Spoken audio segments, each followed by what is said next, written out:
2020 has been a year of ups and downs. When it comes to anime, however, it's been a pretty great year, not gonna lie. 2020 has some of the best shows in the genre that we've seen in a while, and 2021 looks to be even better. When it comes to anime girls, well, it's been quite a mixed bag to say the least. So without further ado, here are my best and worst girls of 2020. You know something's wrong with your life when you're talking about fictional anime girls online. Great Pretender, being an original animation, is pretty, well, great. It's got tons of interesting characters, set pieces, and twists. Among the female characters, few as they are, I think Abigail Jones stand out the most. She's a really strong introduction, and I think one of the most memorable ones in my recent memory.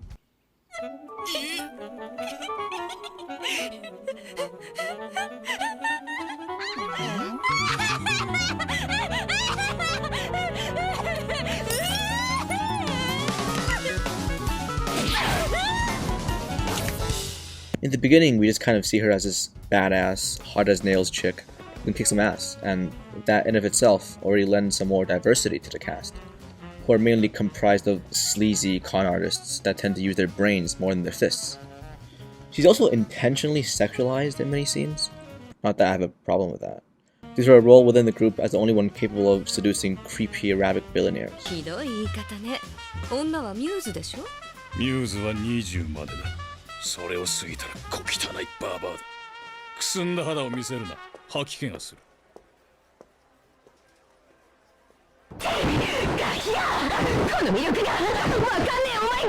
But as the series progresses, we get to know more about her and her tragic backstory, which was hinted at previously. And obviously that helps to better flesh out her character and make her seem more real. It also helps explain some of her traits, such as her background in martial arts, her brash attitude, and supposed misogyny. In a sense, she reminds me of Olga Kurylenko's character from 007 Quantum of Solace, not like anyone saw that film.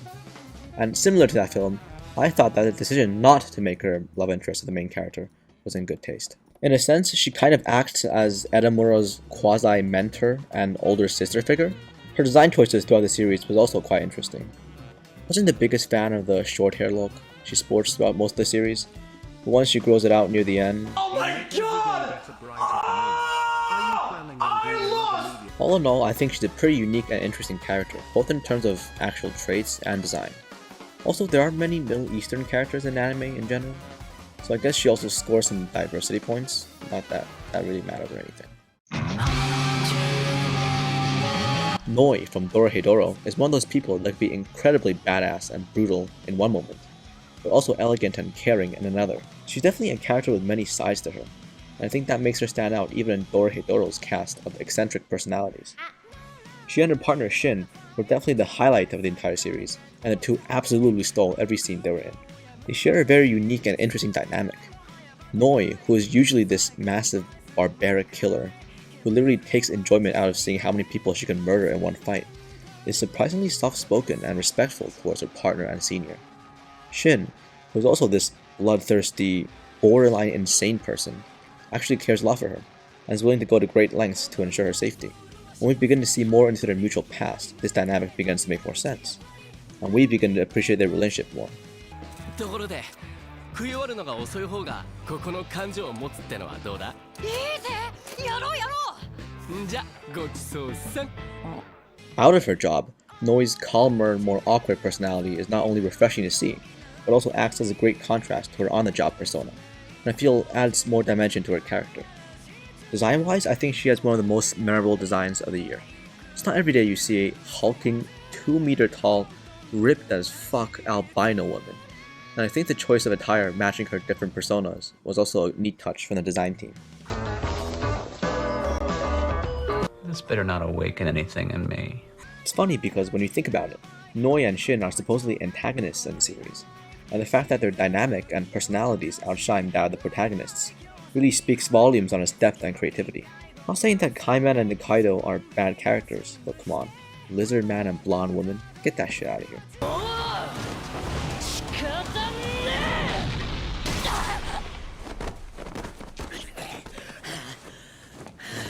Anyway, Dorohedoro is a great show full of weird, wacky characters and an interesting world, and I recommend you guys check it out. Holy shit, Kagia Season 2 blew me out of the fucking water. Hands down the best show of 2020. Yes, even better than Jujutsu Kaisen. The last 3 episodes were, dare I say, perfect. This season outdid the last on several levels, and one great addition was a new main character, Miko Ino. I honestly wasn't expecting her to join the main cast. I thought she'd just be used for a couple of throwaway gags, which is why her eventual addition and story arc really astonished me. Personality-wise, I love the contrast between her overly serious, competitive side we see in the beginning, and the more naive, sensitive, and delicate side that slowly reveals itself throughout her development of the story. She's introduced as this tough competitor to Shirogane in the upcoming elections, and indeed, every piece of information presented in that episode depicts an intelligent, hardworking, and commanding person that rivals Shirogane in terms of leadership qualities and a genuine threat to him. It's not until the end that it's revealed that she's this awkward, insecure girl that lacks basic social skills and awareness. Despite that, you admire her for her tenacity and perseverance. And in the end, she goes through with her campaign, ridiculous as it is. In her speech, and although she lost, you as the audience respect her for it. Aside from all that, her character and addition to the story not only created more opportunities for funny gags and skits, but also helped flesh out the main characters of the series. Seeing how Shirogane and Kagia treated her as a competitor and eventually helped her overcome her insecurities in a creative way really reaffirmed how mature and competent these two are, outside of their daily goofs and interactions with one another. Another strong element is obviously her design. It's cute enough to be memorable, but not too wacky and over the top to the point that it would be considered inconsistent with her character.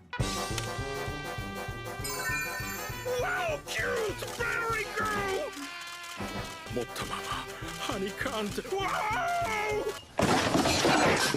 In terms of Miko Ino's backstory, I think it's relatable for everyone on one level or another. And I think character relatability in general is a very strong suit of Kagia.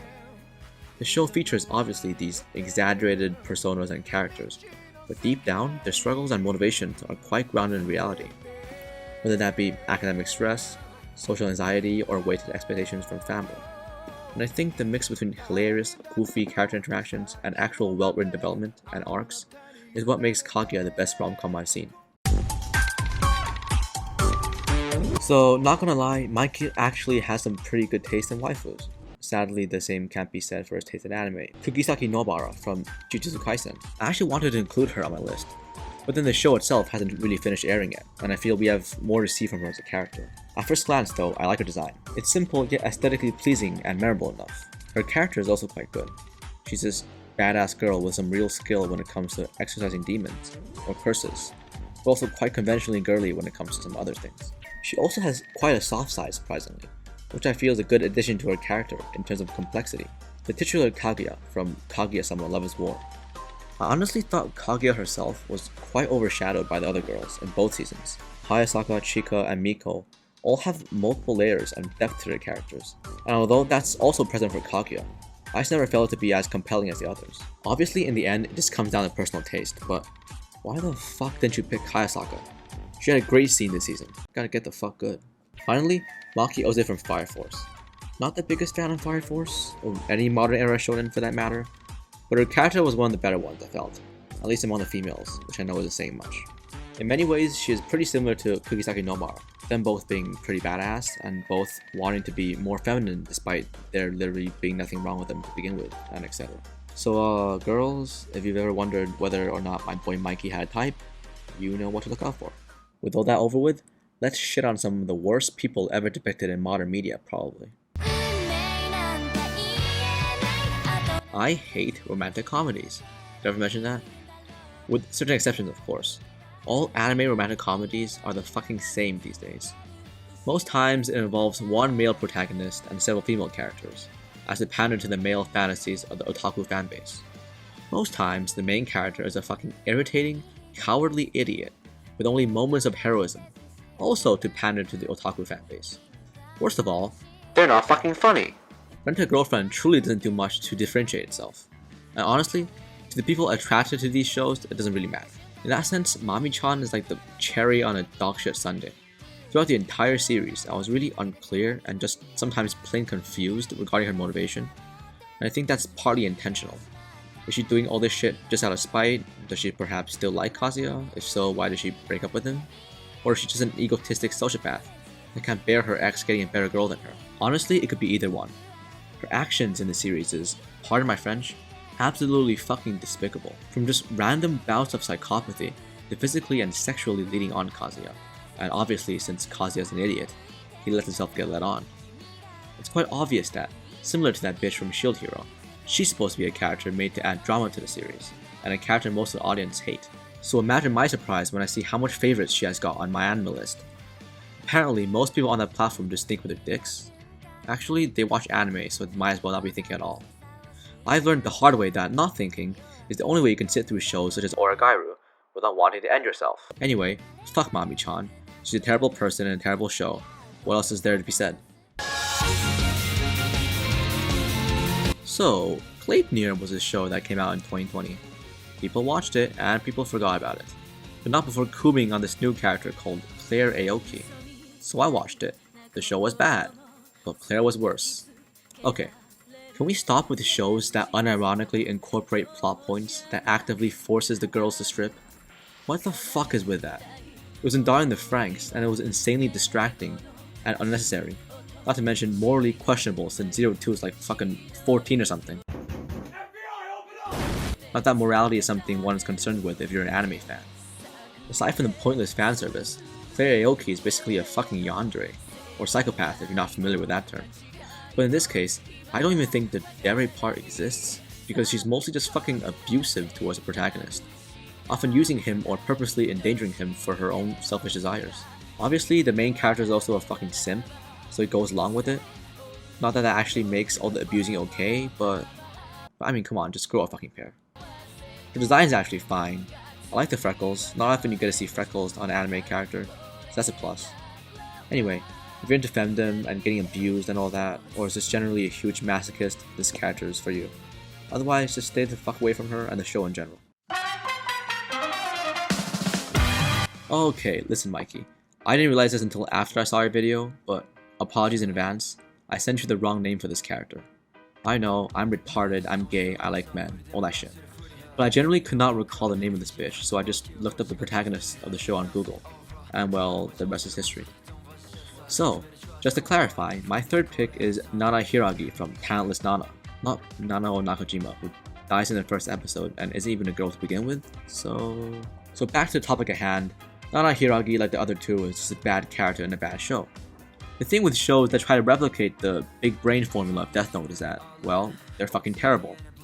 I wonder with shows such as this and others like Sakurada Reset and Oragairu, whether or not the authors actually try to consider if anything made sense. Because usually, I get a headache from watching all that stupidity unfold. So spoiler warning, I'm going to discuss the plot of Talentless Nana. So if you still want to watch this dog shit show, which I kind of doubt, you can skip ahead to this timestamp. So in this version of the world, there are superhumans, not dissimilar to shows such as My Hero Academia. Then sometime in the past, these superhumans started a war or something and were defeated. The government, who fears the powers of these superhumans, isolates all the kids onto an island or something, disguised as a school, under the guise of preparing them to fight monsters called enemies of humanity, which in reality don't exist, and are made up to cover up the fact that the true enemies of humanity are these superhumans themselves.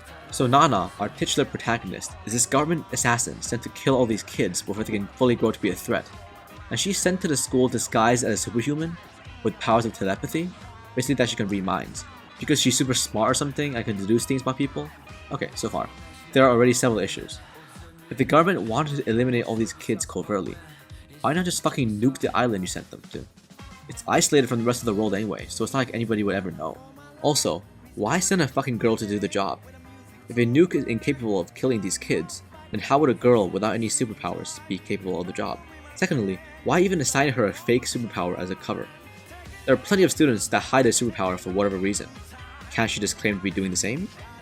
You might argue that it'd be easier for her to make friends by telling them her powers, and that's true. But it could literally be any other power. Her power could be that she's good at socializing or something, I don't know, just anything but mind reading. Cause that shit gets found out real fast. What if some asshole just straight up asked her what he was thinking in that particular moment, and he was thinking of, I don't know, My Little Pony furry porn? It doesn't matter how smart she is, she wouldn't be able to guess that unless she was truly fucking telepathic. Another thing is that this bitch has a habit of befriending her victims before murdering them. Like not just talking to them or anything, but actively finding ways to socialize alone with them and spending time out of the classroom and shit.